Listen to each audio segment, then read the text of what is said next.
It was May 1831. The saints from Colesville, New York, faithful families who had already faced opposition, persecution, and multiple relocations, finally made it to Ohio. They had given up nearly everything to follow the prophet Joseph Smith's counsel to gather in the new gathering place. When they arrived, they were tired, hopeful, and ready to build Zion.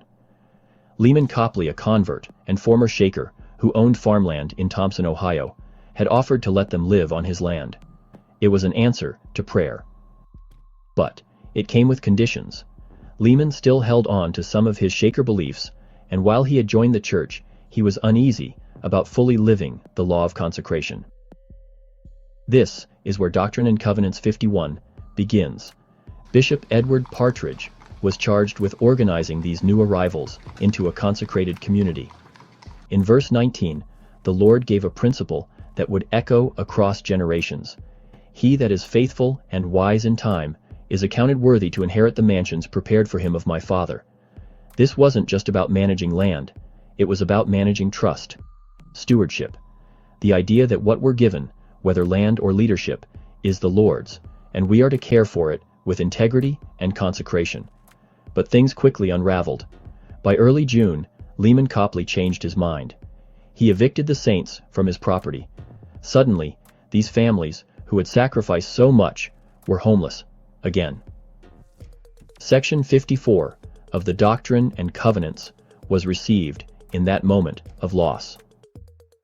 The Lord acknowledged their pain, but said, "Woe unto him by whom this offense cometh, and then that have kept their covenants and commandments." This pattern of personal trial, followed by divine instruction, repeats in these chapters. In Doctrine and Covenants 52, the Lord prepared missionaries to go to Missouri, the future Zion. There was confusion and even spiritual deception among some early converts. So the Lord taught a pattern to discern truth.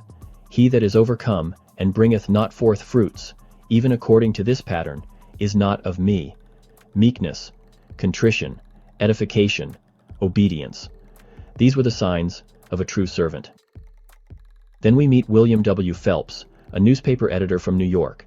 He wasn't part of the original group, but by June 1831, he arrived in Kirtland and was baptized. Just days later, the Lord gave Doctrine and Covenants 55, calling him to write books for children and help with church publications. The Lord saw his talents, not just his testimony, and gave him a stewardship tailored to his gifts.